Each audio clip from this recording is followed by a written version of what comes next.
The massive chamber of the Galactic Council buzzed with nervous energy. Representatives from 47 different species filled the curved rows of seats that spiraled up toward the domed ceiling. At the center of it all sat the human delegation, looking small and out of place among the towering aliens. Ambassador Lee Tae-ho adjusted his simple black suit and glanced at his two companions. Park Min-soo, his military advisor, sat straight in his chair with his hands folded. Kim So-jin, the science officer, quietly reviewed her notes on a small tablet. They looked calm, but Lee knew better. They had all seen this day coming. The council speaker, a being called Vel'Thorok, rose from the central podium. His crystal body caught the light and threw rainbows across the chamber walls. When he spoke, his voice came through the translation devices that every delegate wore. We gather today to address a matter of great importance to galactic peace and stability, Vel'Thorok announced. The human expansion into our galaxy has proceeded at an alarming rate. In just 30 years, they have spread to over 200 systems. They build where others cannot. They go where others fear to travel. Murmurs of agreement rippled through the assembled aliens. Lee noticed how many of them avoided looking directly at the human table. Fear, he thought. They were afraid. A tall, insect-like being from the Mantis Coalition stood up. The humans show no respect for established territorial agreements. She clicked through her translator. They colonize dead systems and make them live. They build cities on worlds we declared impossible to settle. This violates the natural order. More voices joined in. The lizard-like Reptani complained about human trade routes cutting through their space. The gas-dwelling nebula folk worried about human mining operations disturbing their cloud cities. Each complaint was the same underneath. Humans were doing too much, too fast, too well. Lee listened without showing emotion. He had heard these complaints before in private meetings. The aliens had been talking about the human problem for months. They thought their private discussions were secret, but humans had learned to listen very carefully. Vel'Thorok raised one crystal arm for silence. The Council has prepared a solution, he said. Resolution 2847 will place human expansion under proper guidance. Humans will limit themselves to 12 systems. All human technology must be shared with the Council for review. Human ships will follow designated travel lanes only. The chamber fell quiet. Every eye turned toward the human table.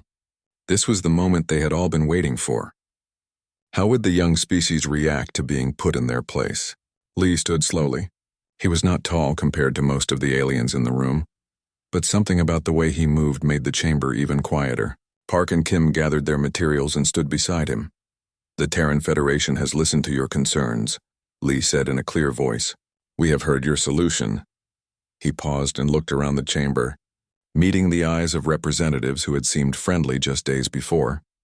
The Terran Federation formally withdraws from the Galactic Council, effective immediately. The silence that followed was complete. No one moved. No one breathed. Even the translation devices seemed to pause. Then chaos erupted.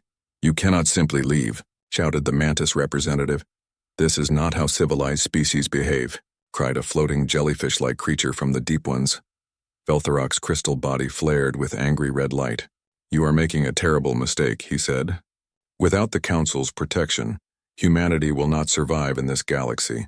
There are dangers you cannot imagine. Lee removed his translation device and placed it on the table. Park and Kim did the same. The small machines beeped softly as they shut down. We thank the Council for their guidance during our brief membership, Lee said, knowing that most of the aliens could understand basic human speech. We wish you well in your future endeavors. The three humans walked toward the exit.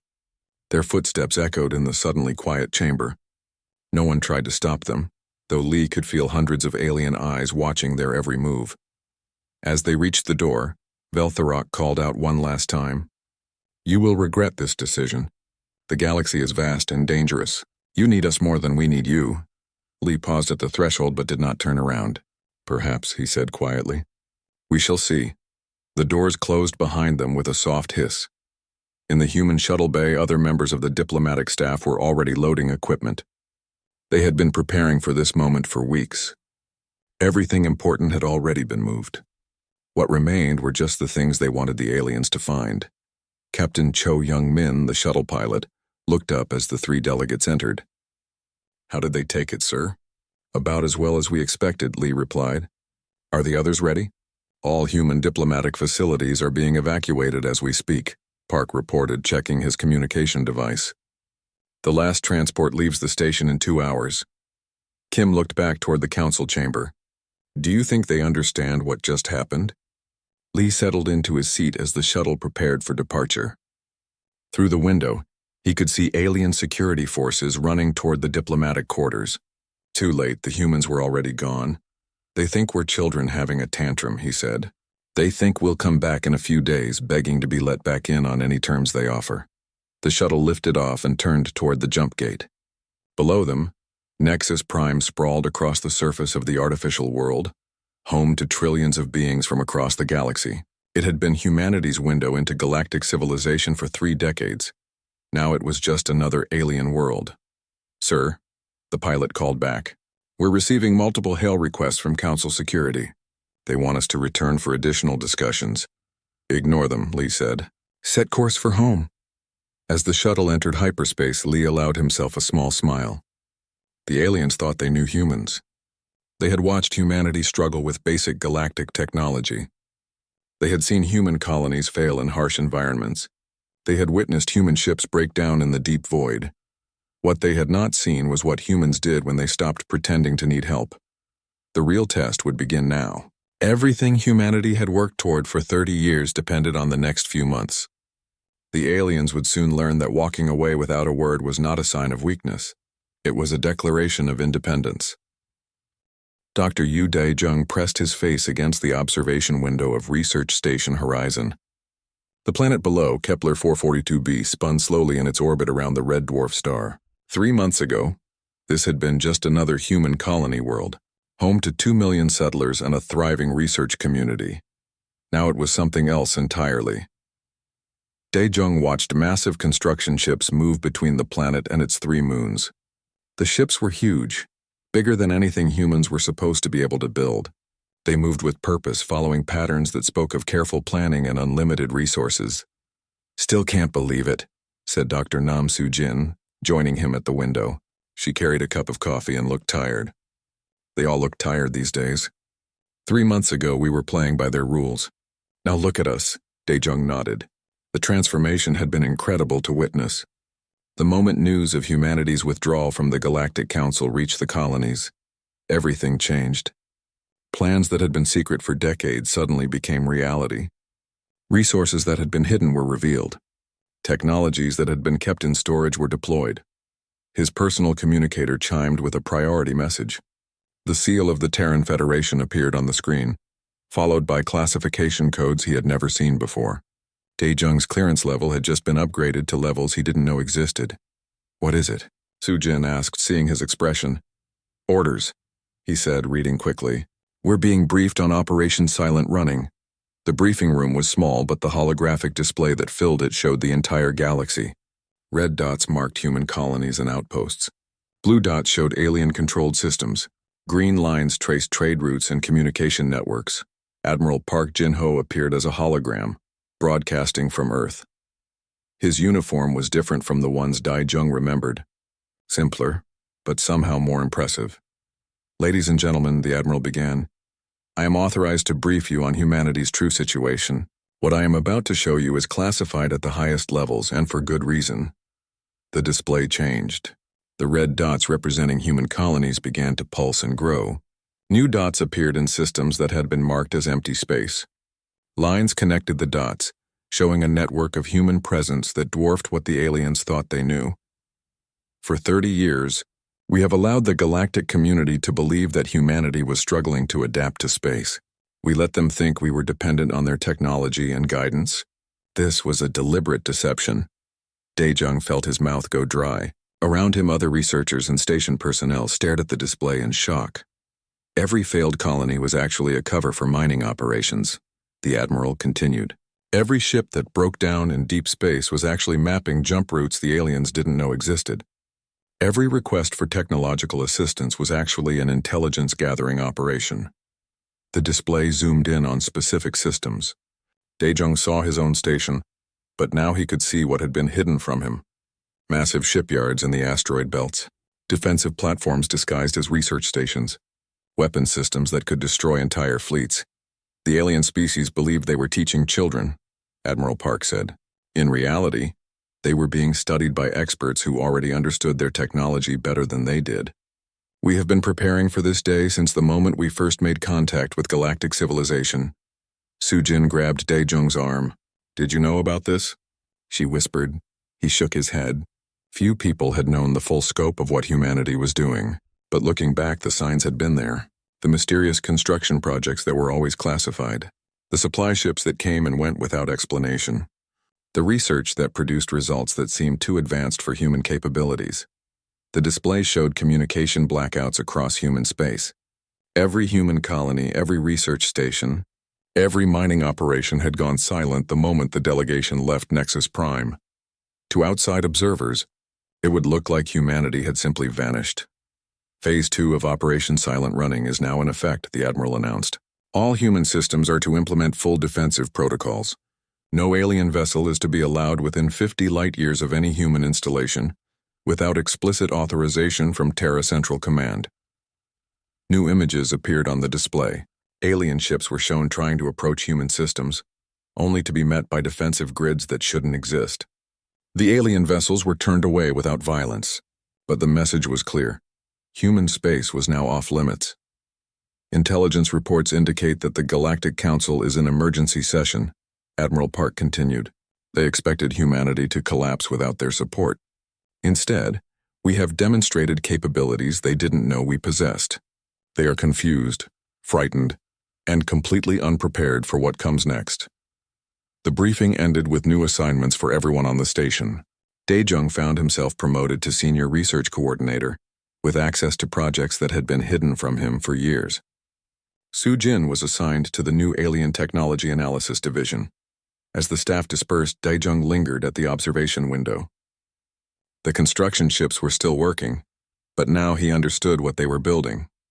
Defense platforms, shipyards, infrastructure for a civilization that was no longer pretending to be weak. His communicator chimed again. This time it was a personal message from his brother, who worked in the asteroid mining operations near Saturn.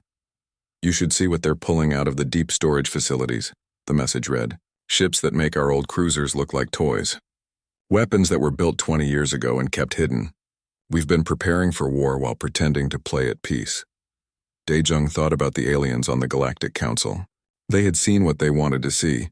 A young species struggling to adapt to the greater galaxy. They had missed the careful planning, the hidden construction, the slow but steady accumulation of power. More importantly, they had misunderstood human nature. They thought the withdrawal was an emotional response to being challenged. They didn't realize it was the implementation of a plan that had been decades in the making. Outside his window, a new ship was taking shape in the construction yards. It was sleek and powerful, with design elements he didn't recognize. The hull bore markings in a script that looked human but more advanced somehow. He realized with a chill that this was what humanity looked like when it stopped hiding. This was what they had been working toward all along. The moment when they could reveal their true capabilities to a galaxy that had underestimated them. The aliens wanted humanity to submit to guidance and control. Instead, they had awakened something that had been waiting patiently for its moment to emerge. That moment had finally come. Captain Cho Hanul stood on the bridge of the exploration vessel New Sol, watching the alien fleet approach on the main screen. 12 ships moved in a loose formation, their hulls gleaming with the distinctive blue-green metal that marked them as vessels of the Hegemony Coalition. They were big, impressive ships that had once made human vessels look like children's toys. That was 6 months ago. Before humanity stopped pretending, Captain, reported Lieutenant Kim Dong-ho from the sensor station, the alien fleet is maintaining course toward the Tau Ceti system. They'll reach the boundary marker in approximately 4 hours. Hanul nodded. The Tau Ceti system had been one of humanity's earliest colonies, established 30 years ago with great difficulty and many failures. The aliens remembered it as a struggling settlement that barely managed to survive on a harsh desert world. They were about to discover how much things had changed. Any response to our warning broadcasts?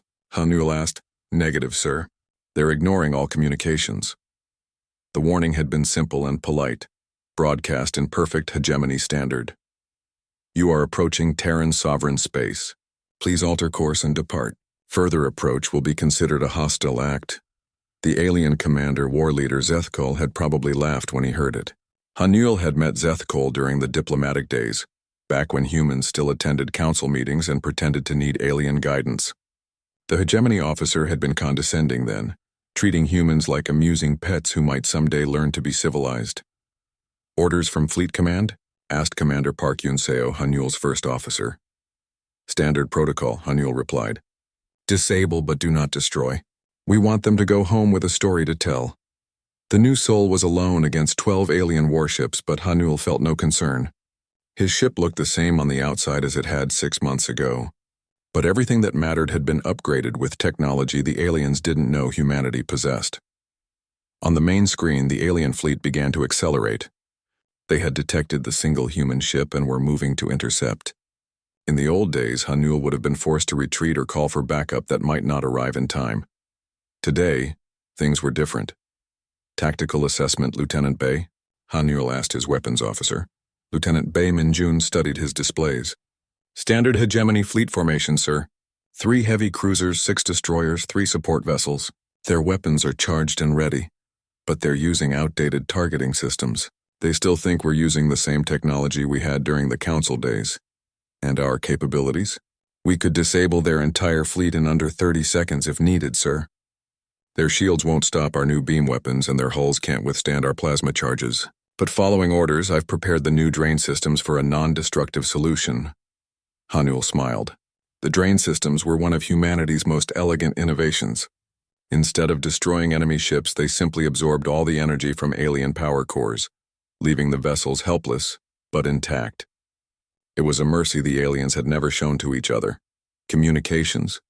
Try once more to contact the alien commander. Channel open, sir. War leader Zethkol, Hanul said, knowing the alien would recognize his voice. This is Captain Cho Hanul of the Terran vessel New Soul. You are about to enter restricted space. I strongly advise you to reconsider your approach. The reply came quickly, filled with the arrogance Hanul remembered. Captain Cho, this is unexpected.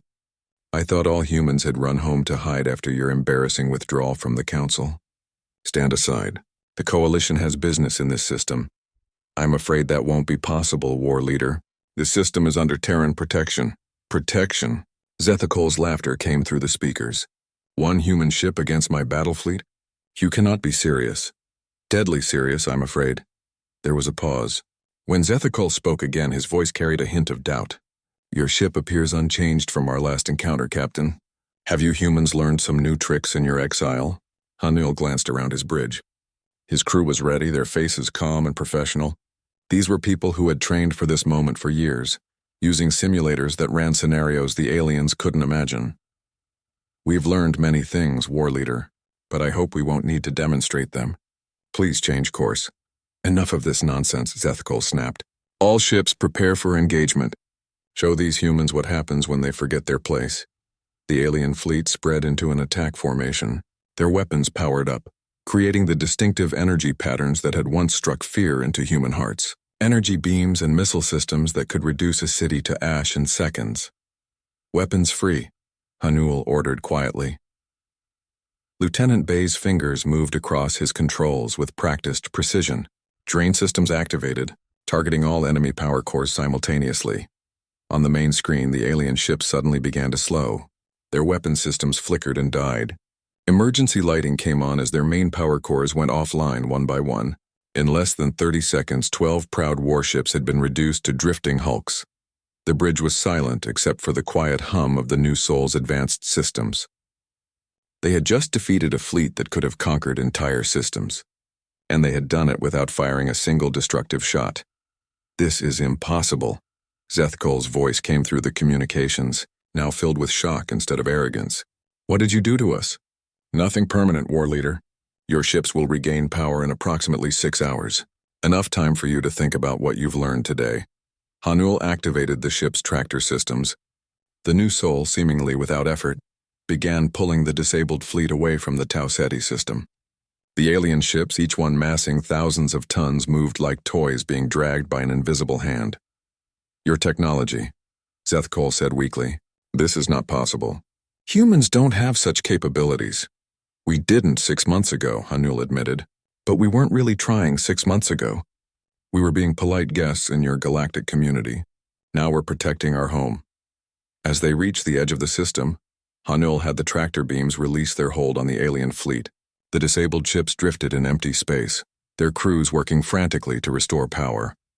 War Leader Zethkol, Hanul said formally, you and your fleet are now outside Terran space. I suggest you return to Coalition territory and report what you've experienced here. Tell your leaders that humanity is no longer seeking their approval or guidance. The Council will hear of this, Zethkol replied, but his voice lacked its earlier confidence. There will be consequences. I'm sure there will be, Hanul agreed, but they won't be the consequences you expect. The new soul turned away from the disabled fleet and began its journey back to Tau Ceti. Behind them, the alien ships gradually came back online, their crews no doubt struggling to understand what had just happened. On his bridge, Hanul allowed himself a moment of satisfaction. The encounter had gone exactly as planned. The aliens would return home with questions humanity wasn't ready to answer. They would report that the humans had capabilities far beyond what anyone had suspected. Most importantly, they would spread the word that human space was no longer open to uninvited visitors. Captain, Lieutenant Kim reported, we're receiving a message from Tau Ceti Command. They want a full report on the encounter. Tell them the demonstration was successful, Hanul replied. The aliens now know that we're serious about our independence. He looked at the stars ahead, where other human worlds were conducting their own demonstrations of humanity's new capabilities.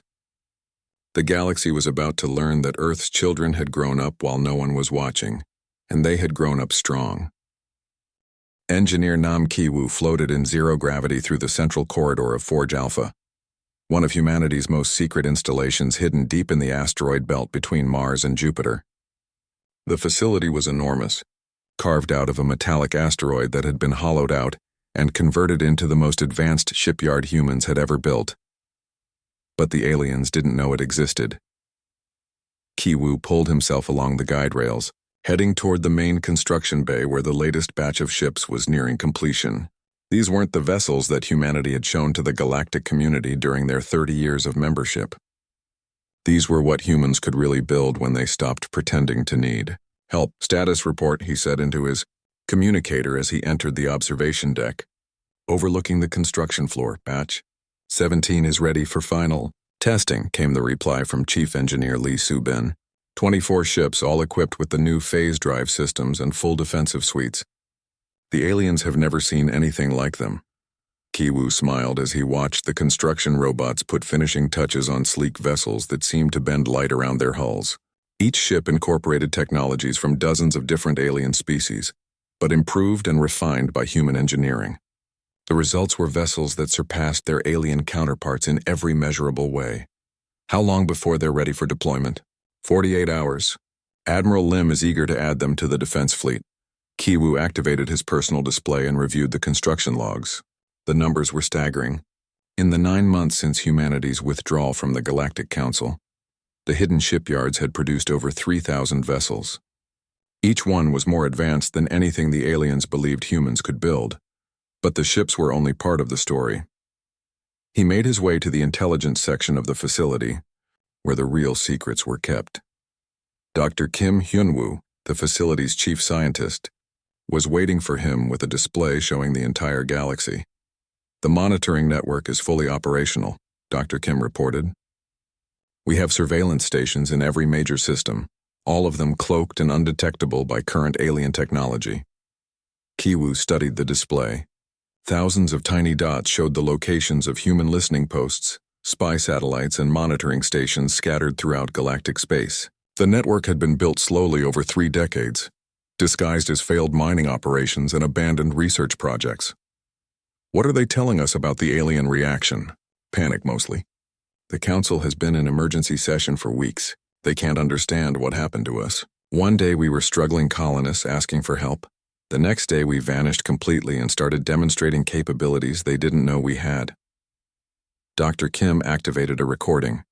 The voice of Council Speaker Veltharok filled the room, speaking in what he thought was a private meeting with his advisors. The humans have been lying to us for decades, the crystal being was saying. Every request for assistance, every trade agreement, every cultural exchange was a deception. They were studying us while pretending to learn from us. Kiwu felt a chill of satisfaction. The aliens were finally beginning to understand the scope of what had been done to them. Show him the rest, Dr. Kim said to his assistant. New recordings began to play. Alien leaders discussing what they had learned about human capabilities. Trade officials talking about the sudden collapse of galactic commerce as human-produced goods disappeared from the markets. Military commanders trying to understand how human defensive systems could disable their most advanced weapons. The Mantis Coalition tried to probe our defenses around Proxima Centauri yesterday, Dr. Kim reported. Their entire reconnaissance fleet was detected and escorted out of human space without them realizing they had been caught. Any casualties? None. We're following strict non-lethal protocols. The goal is to demonstrate superiority, not to start a war. Kiwu nodded. The strategy was working perfectly. By avoiding unnecessary violence, humanity was forcing the aliens to confront an uncomfortable truth. They had been completely outmaneuvered by a species they had considered primitive. His communicator chimed with a priority message from Earth. Admiral Lim, Zhongho's image appeared, broadcasting from the hidden command center beneath Seoul. Mr. Nam, I need you to prepare a special briefing package for the Leadership Council. Full disclosure of our capabilities, including the projects that have been classified even from most of our own people. Kiwu felt his stomach tighten. There were levels of secrecy even he didn't have access to. Sir, what level of disclosure? Everything. The mirror shield network. The reality of our technological advancement, the true size of our fleet. The Council of Nations needs to understand what we've built before they make any decisions about our next moves. The transmission ended, leaving Kiwu staring at the display showing human monitoring stations scattered throughout the galaxy. If the Admiral was revealing everything to the political leadership, it meant they were moving into the final phase of whatever plan had been set in motion 30 years ago. Dr. Kim pulled up new files, each one labeled with classifications Kiwu had never seen before. Project Looking Glass, she said, opening the first file. Every alien communication, every private meeting, every secret military discussion for the past 15 years. We know everything they've said about us. The next file showed spacecraft designs that took Kiwu's breath away, ships that looked more like works of art than military vessels, with capabilities that seemed to border on science fiction. Project Phoenix, Dr. Kim continued. Our real fleet. The ships you've been building are just the beginning. These are what we'll deploy if the aliens force us into actual combat. Kiwu stared at vessels that could apparently fold space around themselves, making them effectively untouchable by conventional weapons. Beam weapons that could disable entire fleets without destroying them. Defensive systems that could protect entire star systems from attack. How long have we had this technology? Some of it we developed ourselves through pure research. Some of it we reverse-engineered from alien examples and improved beyond their original capabilities. And some of it, she paused. Some of it we've been working on since before we made first contact with galactic civilization. The implications hit Kiwu like a physical blow. Humanity hadn't stumbled into space and been rescued by benevolent aliens. They had been preparing for galactic contact for decades before it happened. The entire first contact scenario was managed, Dr. Kim confirmed. We let the aliens think they discovered us. We let them think they were guiding our development. In reality, we were studying them while they congratulated themselves on helping primitive humans. Kiwu thought about all the human colonies that had struggled and failed in harsh environments. All the ships that had broken down in deep space. All the requests for technological assistance and cultural guidance, none of it had been real. The failed colonies were cover for mining, operations that extracted resources we needed. For the real construction projects, Dr. Kim explained. The broken ships were actually mapping jump routes and establishing our monitoring network. The requests for help were intelligence-gathering operations. And the aliens never suspected? They saw what they wanted to see. A young species struggling to adapt to the greater galaxy. They never imagined that we were actually more advanced than they were in many areas. Kiwu floated in silence, trying to process the magnitude of the deception. Humanity had spent 30 years pretending to be students while actually teaching themselves everything they needed to know about their potential enemies. Now the test was coming. The aliens were beginning to understand that they had been deceived, but they still didn't know the full extent of human capabilities. That revelation was coming soon, and when it arrived, the balance of power in the galaxy would shift forever. Counselor Bai Yan-Su walked through the corridors of Nexus Prime for the first time in over a year. The artificial world looked the same as when humanity had left, but something fundamental had changed. The aliens who passed her in the hallways no longer looked at humans with condescending amusement. Now there was something else in their eyes: uncertainty. Behind her walked General Park Jae-hyun and Science Director Kim Hyun-woo. Their delegation was small, just 12 people total, but the aliens who escorted them through the station moved with the careful respect usually reserved for dangerous predators. "The economic reports are worse than we expected," Kim said quietly, reviewing data on her tablet. 17 species are experiencing major supply shortages. The Nebula folk are facing a medical crisis without our atmospheric processors. The Reptani trade networks have collapsed without human shipping routes. Yansu nodded. Humanity's withdrawal hadn't just been political. When human goods, services, and infrastructure disappeared overnight, it had revealed just how dependent the galactic economy had become on Earth's children. And their military situation? General Park smiled grimly. 3 more probe fleets have tested our borders since the hegemony incident. All were turned back without casualties, but the aliens are starting to understand that human space is now completely off limits. They entered the main council chamber where it had all begun. The same curved rows of seats spiraled up toward the domed ceiling. The same species sat in their designated places. But the atmosphere was completely different from the last time humans had stood in this room. Council Speaker Veltharok rose from the central podium. His crystal body had lost some of its earlier brilliance, and when he spoke, his voice carried none of its former authority. "Counselor Bai," he said formally, "the Galactic Council welcomes the return of humanity's representatives. We hope that this difficult period can now be resolved through reasonable negotiation." Yansu stepped forward to the human delegation's table. It was the same table where Ambassador Lee Tae-ho had sat when the aliens demanded humanity submit to their control. But now the balance of power had shifted completely. "Speaker Veltharok," she replied, "the Terran Federation appreciates the Council's invitation to discuss our future relationship. However, I should clarify that we are not here to rejoin the Council under the previous arrangements." Murmurs rippled through the assembled aliens. The Mantis Coalition representative stood up. "Then why are you here?" "Your withdrawal has caused considerable disruption to galactic stability. We are here to negotiate a new relationship," Yansu said calmly. "One based on equality rather than subordination." Veltharok's crystal form flared with agitation. "Humanity cannot expect to simply ignore established galactic law and then return demanding special treatment. There are consequences for your actions." General Park stepped forward. "Perhaps you would like to discuss those consequences, Speaker. Our intelligence networks have been monitoring Council deliberations for the past year. We are aware that several member species have proposed military action against human territories."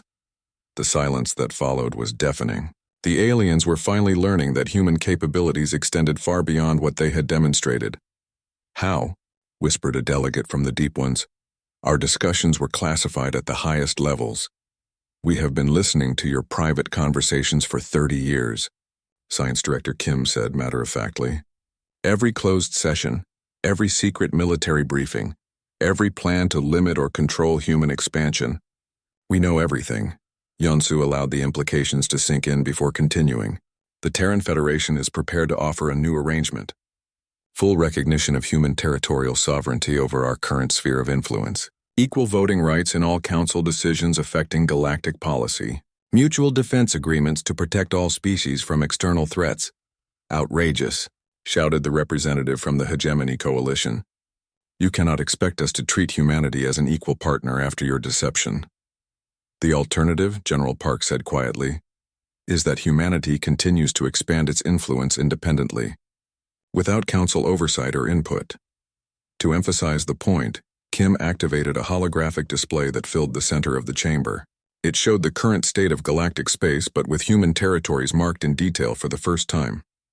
The aliens gasped. Human presence extended far beyond what they had believed. Hundreds of systems they thought were uninhabited showed signs of human development. Defensive networks they hadn't known existed protected entire sectors of space. "This is impossible," Veltharok said weakly. "Our surveys show most of these systems as empty." "Your surveys were conducted with technology that couldn't detect our installations," Kim replied.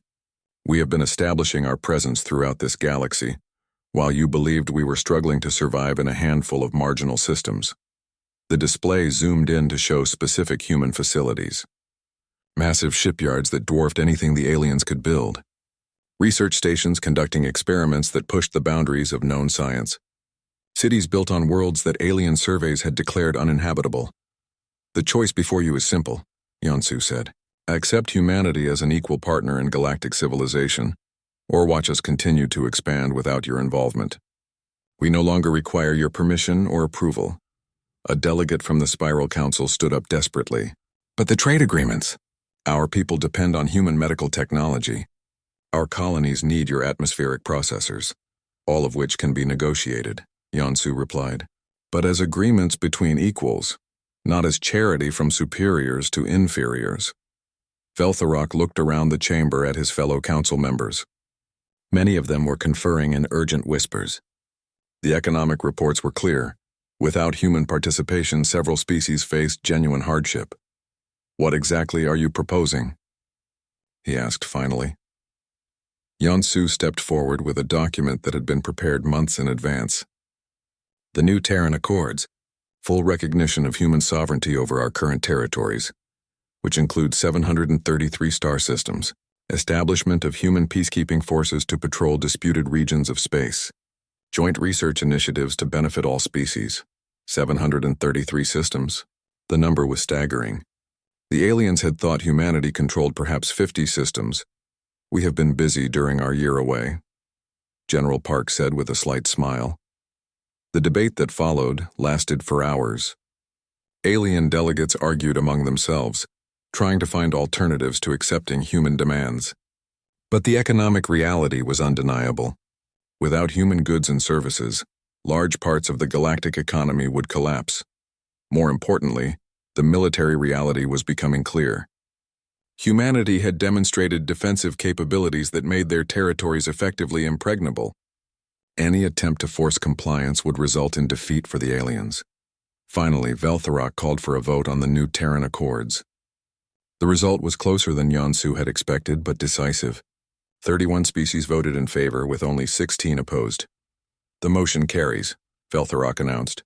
"The Terran Federation is recognized as a sovereign power with full rights and privileges within the galactic community."